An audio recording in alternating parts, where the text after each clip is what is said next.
prospects for capitalism said that this sucker may go down, that the crisis of U.S. imperialism has deepened. Notice that in Ecuador, voters turned thumbs down in a referendum that would have mandated U.S. bases in that South American nation. The idea basically is to weaken China by weakening China's partners.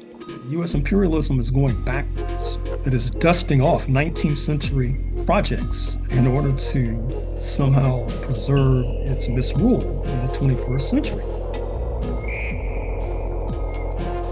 Hello, everyone, and welcome to De Facto. I'm Anthony Ballas, and I have once again joined by Dr. Gerald Horne, Moores Professor of History and African American Studies at the University of Houston. Dr. Horne, thank you for joining me once again. Thank you for inviting me.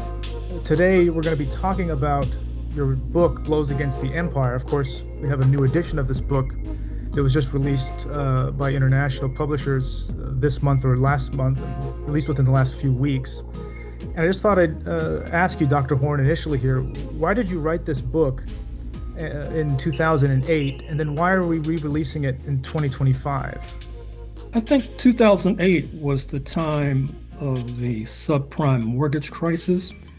Recall that the former U.S. President George W. Bush, in assessing the prospects for capitalism, said that this sucker may go down, speaking of the entire system. And so I thought it was an appropriate moment to do an assessment of the balance of forces. And then my own estimate is that in light of the strength of the right-wing forces in this country, not least due to the potency of an often unacknowledged settler colonialism, oppressed sectors have had to rely heavily upon global forces to prevail, have had to rely heavily on an acute assessment of the balance of forces globally before plotting domestic strategy. And so for those reasons, I penned this book in 2008, and those reasons still hold true in 2025, perhaps even more so, because the crisis of U.S. imperialism has accelerated since 2008, not least for reasons suggested in the earlier edition of this work. That is to say, the rise of China, which has been complemented by the rise of the BRICS, Brazil, Russia, India, China, South Africa, which has been complemented as well by the fact that Mr. Trump has been busily alienating erstwhile allies, including Canada, Denmark, a good deal of the European Union, etc. And so that means that the crisis of U.S. imperialism has deepened. And that should be good news for strugglers on this side of the Atlantic. But if we're not able to take advantage of that correlation of forces, we could find ourselves in a disadvantageous position. That is to say, the U.S. ruling elite, as it's squeezed overseas, may decide that the preferable alternative is to squeeze us even more domestically, to extract more from our hides. And so for that conglomeration of reasons, we've come out with this newest edition. Mm-hmm. Thank you for that, Dr. Horne. And diving into the book here a little bit, at least part of this text is dedicated to unpacking and contextualizing certain, let's call them geopolitical residues from the Cold War and from the post-Soviet situation. And you also focus a lot of your analysis in this text on the U.S. and China, as you already mentioned, also U.S. and Russia, U.S. and Cuba, Pakistan, Afghanistan, Iran, Venezuela, Puerto Rico, and elsewhere. And you talk about how the forces in the United States are recalibrating imperialism over and over again, navigating these blows, as you call them. And I wanted to ask you about at least one of these because it's very pressing this week, in fact. I wanted to ask you about your analysis of the sign of the Soviet Afghan war and the US's role in that war leading up to this cascade of events in the 1990s, and then, of course, culminating in events in New York in September 2001. And then, of course, this as of this last week, um, the shooting that just took place in Washington, D.C., which I think is related to these events. What is your analysis of this broad historical sort of series of events, the U.S.'s role in fomenting aggression with Russia via fundamentalist forces in Afghanistan, and what led us to these recent events that I just spoke of? Well, the recent events on the streets of Washington, a few blocks from the White House, as you know, involves a young man of Afghan descent who apparently collaborated with the CIA during the war against the Taliban. And apparently that led him into some sort of stressful disorder that helps to shed light on his shooting of these two National Guard personnel in the streets of Washington. But the wider picture is that, as you suggested, US imperialism collaborated with so-called fundamentalist forces. One could fairly call them right-wing forces who dubbed themselves Muslim uh, in the 1970s and through a good deal of the 1980s after the Soviet Union intervened on behalf of the People's Democratic Party and Najibullah, then ruling in Kabul. And this led to this ungainly alliance between US imperialism and Pakistan, the Saudis, uh, and these domestic reactionary forces. But even though, as you suggested, that plot, which was celebrated by former Carter National Security Advisor Zbigniew Brzezinski, even after 9/11, even after the attack on Washington, uh, it's fair to say that on September 11, 2001, that alliance blew up in the face of US imperialism. But one of the lessons we should extract from these episodes, it reminds me of the line from Brokeback Mountain, the movie, where the one character tells the other character, I don't know how to quit you. And that's basically what US imperialism is saying to these reactionary Muslim forces, or reactionary forces who call themselves Muslim, I should say, because 9/11 notwithstanding, they're still collaborating with these forces. Witness the visit to the White House just a few days ago. The man once known as al-Jilani, now known as al-Sharaa, who the United States assisted into power despite his clear ties to al-Qaeda and depredations inflicted, in fact, upon US personnel in Iraq in the aftermath of the overthrow of Saddam Hussein.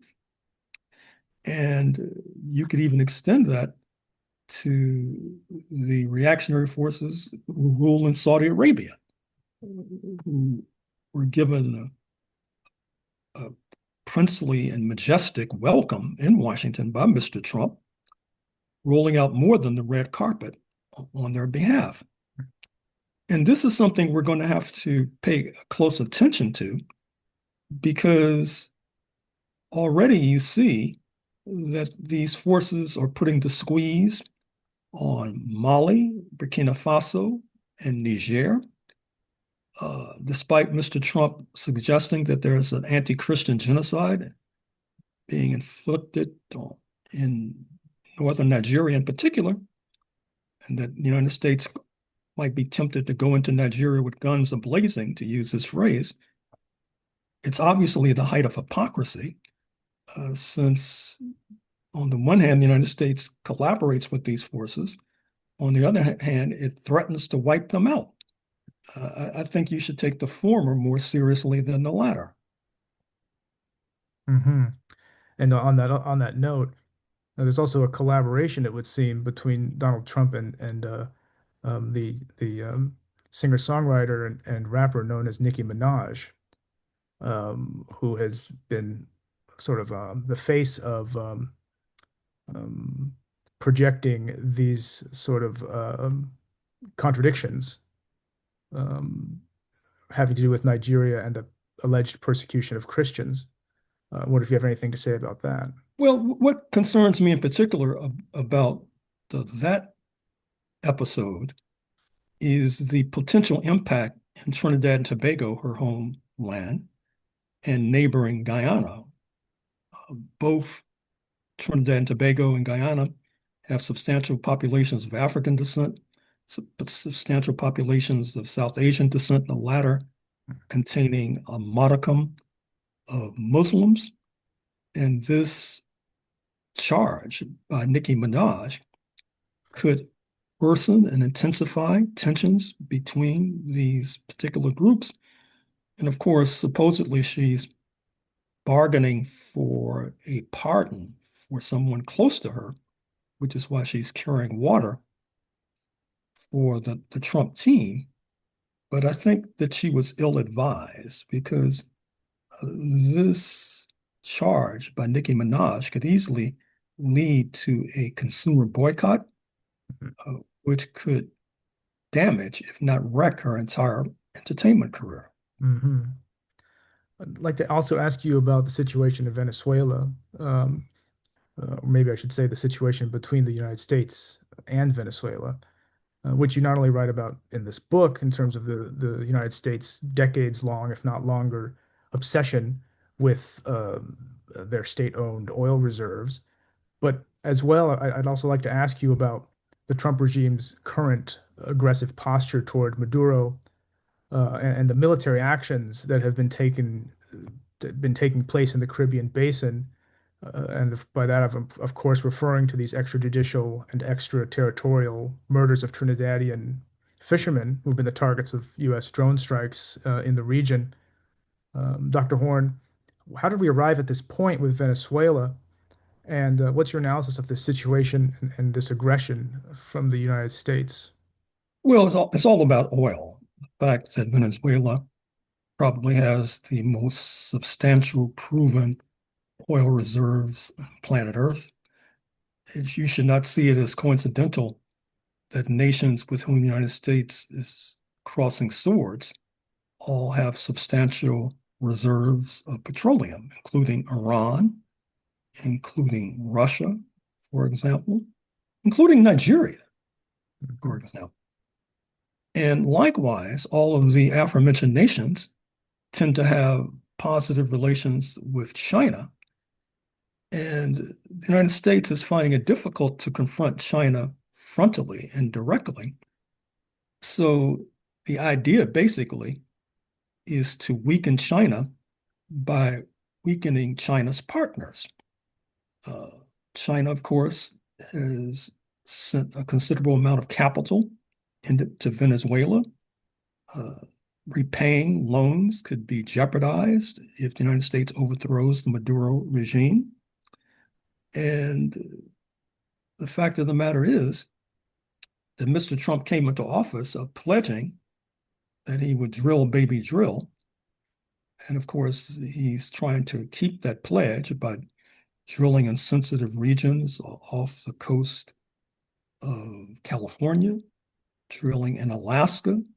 He's even floated the idea of drilling off the coast of Florida, which is very perilous on his part, that is to say, making that sort of proposal.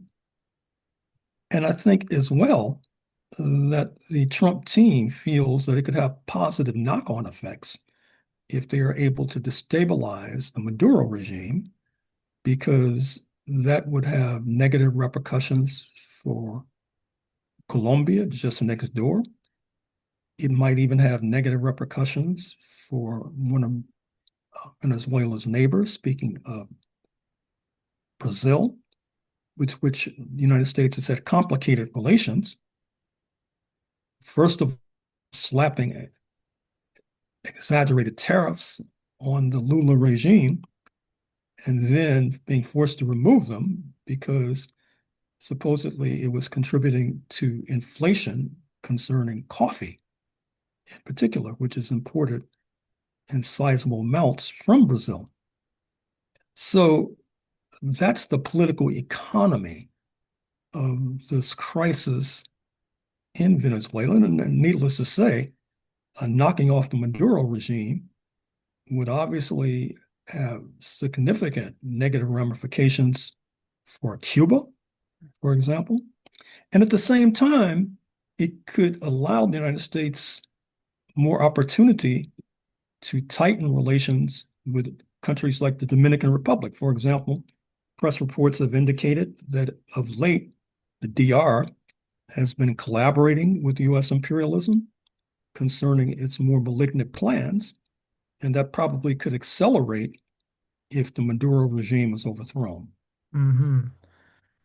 You just mentioned Brazil and Lula, and I wonder also, um, we heard some reports this last week, and I think last week actually, regarding Trump's shock and disappointment to hear that uh, his comrade Jair Bolsonaro, who was arrested for trying to overthrow and actually kind of launch a January 6th style insurrection against the incoming Lula regime in 2022, I believe, had been, he was jailed or he was arrested, indicted, tried, and found guilty, and has thus begun his prison sentence. And Donald Trump was very shocked and upset to hear that he had um, done so, and not and I think Trump was disappointed that he wasn't able to rescue his comrade. How does that situation sort of factor in to this? Are we seeing a weakening in the sort of global right-wing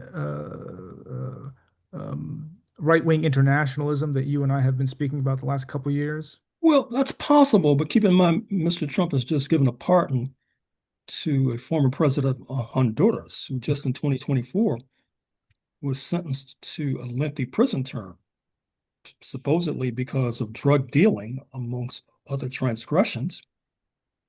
And this is coming right before the election in Honduras on Sunday, November 30th.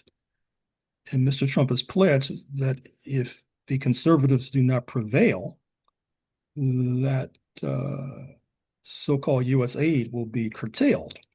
And the Honduras regime, in some ways, is part of the left in the hemisphere, insofar as the leaders of the ruling party have come ever closer to Claudia Sheinbaum in Mexico City, have not distanced themselves from Venezuela, for example.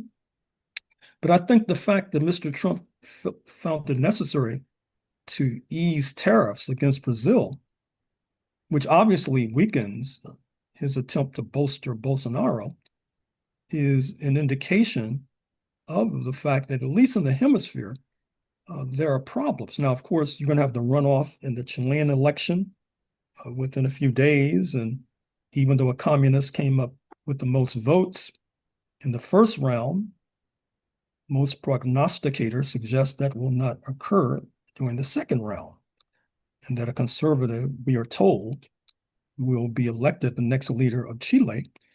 Notice that in Ecuador, that voters turned thumbs down in a referendum that would have mandated U.S. bases in that South American nation. Now, of course, in Argentina, that's a horse of a different color. You find that the regime of President Milei carries water for Trump, as he did at the G20 meeting in Johannesburg just a few days ago. And you can expect that to continue. With regard to other parts of the planet, if you look at the Nazi curious AfD in Germany, there's a split in their ranks between those who are more friendly to U.S. imperialism and those who are less friendly to U.S. imperialism, for example. So I think that because of the reality that the global lineup of reactionary forces, or reactionary internationalism, as you put it, is not playing out in an ideal fashion for the Trump forces, I think that that inevitably leads to a further crackdown on the hemisphere Hmm. in order to compensate, so to speak. Great. Thank you for that. I want to ask you one question about Haiti, specifically this report that we saw this last week, this phenomenon where two of your fellow Texans, and please understand that I'm joking when I say that, were arrested and indicted for apparently having grandiose plans to seize the island of Gonave in Haiti and kill all the men of that island and enslave all the women and children of that island. And although that event might sound like a unique phenomenon, even as though it were an aberration from the rest of the United States history with the Caribbean and Haiti. From reading your work and the work of others, we can glean that this is hardly an aberration, even in the form of a fantasy to do such a thing. It's not unique at all, in fact. And I'm just wondering um, what you might have to say regarding the historical and ideological forces that have contributed to this phenomenon, among others, and its relation to the crisis of U.S. imperialism that you address in this book. Well, first of all, with regard to this rather terrifying Haitian plot, as you suggest, it's really nothing new if you understand the history of settler colonialism and the early stages of U.S. imperialism. Uh, in this book, I'll be publishing in a few months on Hawaii and the coup of 1893 that led to the U.S. takeover. Even before the coup of 1893, there were numerous plots against Hawaii by freebooters and thugs, notably from California, to overthrow the monarchy and take power. And in the Pacific generally, there are what I call gangster regimes, where small groups of thugs, because small populations in these Pacific islands can take power. The Brooke family, Brooke, ruled in an island adjacent to Indonesia for decades until there was a Japanese invasion on the eve of World War II, circa 1941. And back to this hemisphere, during the years of apartheid, there were a number of plots against Caribbean islands, particularly in Dominica for whatever reason. And I've suggested that the Caribbean islands and their organization, CARICOM, the Caribbean community, should take this very seriously, that they should enter into some sort of arrangement with the Cuban military and other friendly forces in case such a plot unfolds again in that vicinity, because this isn't something I'm afraid is not going away anytime soon. Now, if there is any good news, is that U.S. imperialism is going backwards. That is to say, the crisis is illustrated by the fact that it's dusting off 19th century projects, 19th century stratagems in order to somehow preserve its misrule in the 21st century. I've also suggested that Haiti and the prospects of killing all the men and enslaving the women and children, that we should not rule that out for thinly and sparsely populated islands off the coast of Georgia, such as St. Simon's Island, Hmm. such as Sapelo, for example, which is the headquarters of the people we refer to as the Geechee and the Gula. And so, once again, just to reiterate, this is an example of a system in crisis where it's reverting to the bloodthirstiness of previous centuries in order to seek to prevail. Hmm. Thank you for that.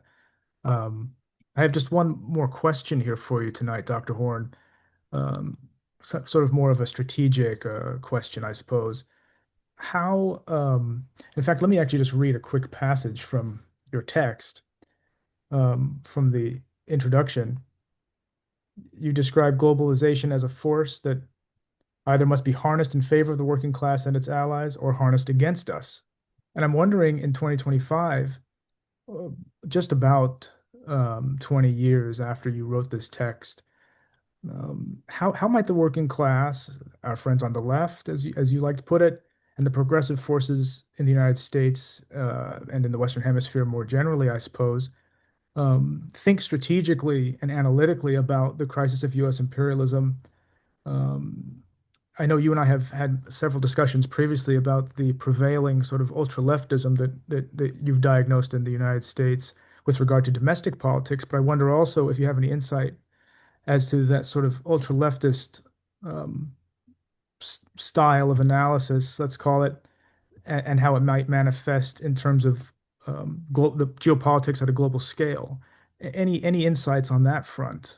Well, I see this particularly of late with not only a dismissal of the potential of BRICS, Brazil, Russia, India, China, South Africa, but an attack on BRICS.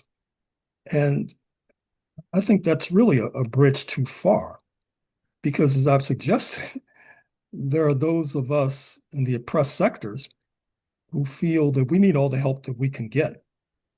This was particularly prompted by the fact that Russia and China did not veto the Trump Gaza plan. And I think if you look a bit more deeply, you'll notice that the Palestinian Authority was in favor of the plan. Most of the Arab and Muslim nations were in favor of the plan. And even though Russia and China issued statements hostile to the plan, they did not find it necessary to veto. And I think that that's worthy of criticism, but it's not worthy of saying that these are worthless potential allies, because I think that's really going too far. I mean, and although we'll see what happens with regard to Mr. Trump saying that South Africa will not be invited to the G20 meeting in South Florida next year. South Africa is part of the BRICS. I hope that the dismissiveness of the BRICS does not lead to our comrades sitting on their hands, and because they don't like the South African regime for various reasons, because I think that that would be a mighty blow against our anti-imperialist efforts. And then back to the vote. I mean, there's some very sensitive politics involved because Turkey also was in favor of this so-called plan. And Turkey has a very unique relationship with Russia. On the one hand, it arms Ukraine militarily, particularly with drones, which have been quite effective on the battlefield. On the other hand, it's been a venue for peace talks between Russia and Ukraine. And of course, it's a backdoor by which Russia conducts trade in order to evade sanctions. And so there are a lot of politics, sensitive political matters that are involved in these sorts of issues. But as we used to say back in the day, there are those who prefer to judge and condemn rather than analyze and explain. Or alternatively, they can analyze and explain, then judge and condemn. But that may be asking too much. Great, thank you, Dr. Horne. That's very good. I think our listeners and viewers out there are going to appreciate that analysis very much. Just in closing here, I wonder if we can get an update on some of your research projects that we're all very excited about.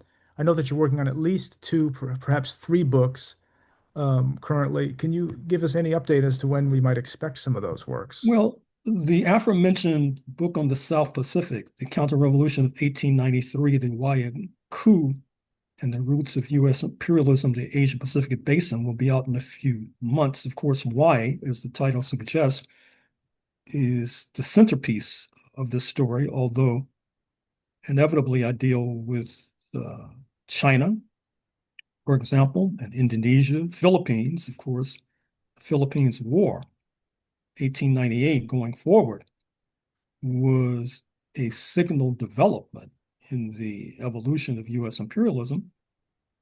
And after that, I spent some months in British Columbia, and I was able to leave with research virtually completed on a sort of comparative settler colonialism project, looking at Canada and the United States in the context of indigenous dispossession and slavery. Just a snapshot. Canada's colonialism was extractive colonialism to a certain degree, timber and fur on behalf of the Hudson Bay Company, which, by the way, just went belly up earlier this year, bought out by, you guessed it, a Chinese billionaire. And therefore, that extractive colonialism presupposed diplomatic relations with the First Nations, to use the Canadian term, or the indigenous groupings, to use the term that we use on this side of the border, whereas settler colonialism in the United States basically involved liquidation of the indigenous groupings. One of the points that I'll have to tackle in this book, and I'm not sure if I have an answer yet, is that the U.S. states that I scrutinized, the state of Washington, state of Oregon, really had some of the bloodiest campaigns against the indigenous population of any settlers in this country, in some ways almost exceeding Texas, believe it or not. But at the same time, unlike Texas, Seattle, Portland, and that part of the United States is not the headquarters of the reactionary forces, such as you can say about Dallas, Texas, for example. So I'll have to figure that out before I submit the manuscript. And then I'm working on this book on China because we owe an explanation to future generations as to how the United States spent trillions fighting communism, but at the end of the day, China's in the passing lane, ruled by a communist party. It deserves an explanation, and I'll try to provide it.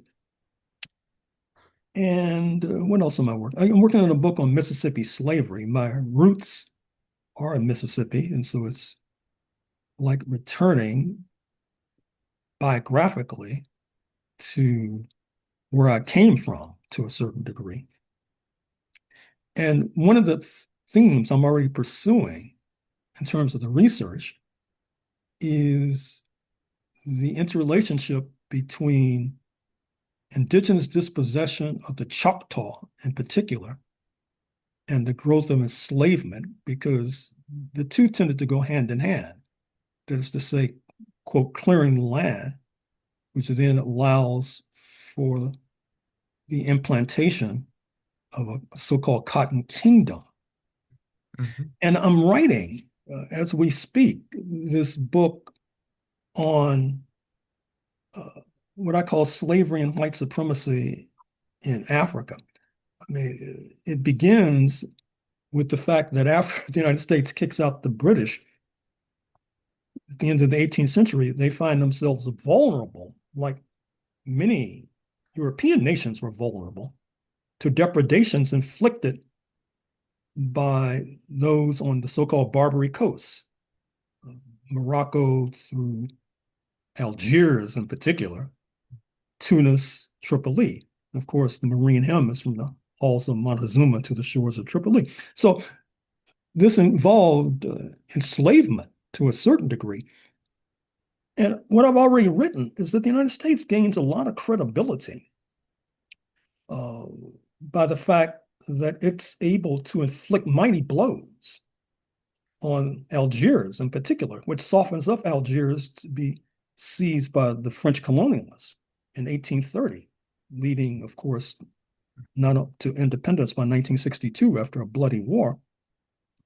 And the Jewish question figures in as well, because there are substantial Jewish populations, and their fate tends to vary. For example,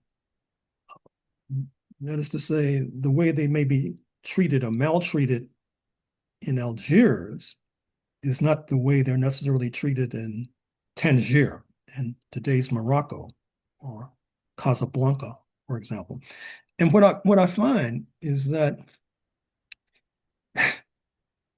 there's one of my characters, Mordecai Noah, who's probably one of the best known Jewish Americans before the US Civil War, and is also appointed as a US consul in Tunis. And on the one hand, he's hostile to the regime because of their enslavement of Europeans. But as part of the assimilation process, he's gung-ho and enthusiastic about enslavement of Black people in North America, to the point where Freedom's Journal, the premier Negro newspaper, calls him the bitterest enemy of the Negro people. It's a very curious development, and it tends to conflict with the easy thinking that prominent members of the persecuted Jewish minority automatically would identify with persecuted members of the Negro minority in North America. Because in its slaveholders' republic, and the Jewish Americans are trying to assimilate, well, they're going along with the program, just like other people were trying to assimilate. So that project is coming along nicely. As I said, I'm writing it as we speak. Very good. Well, thank you for that, Dr. Horne. I asked you that question, then of course I got more than I bargained for. I had forgotten you were writing so many books at once. Mm-hmm. Just because I know my father is watching this or listening to this, I feel I'm obligated to ask you if there's any updates on your baseball book. No, the problem with that project, it's finding the right archive. I mean, I've scoured the Baseball Hall of Fame in Cooperstown, which is the citadel for research on baseball, but I haven't been able to find the right archive. I'll probably have to patch together different strands in order to come up with a project there. A possible project could be looking at the reception of Negro baseball players in the DR, in Cuba, for example. The Havana Sugar Kings, for example, was a leading franchise up to the Cuban Revolution in 1959. But we shall see. I mean, my plate is full, but I'm still leaving space for other projects. Okay, good. And at the very least, you have a title potentially for that baseball book. It not blows against the empire, but blows against the umpire. I'll see. In any case, Dr. Horne, thank you so much for your time this evening. We look forward to having you back soon. Thank you for inviting me.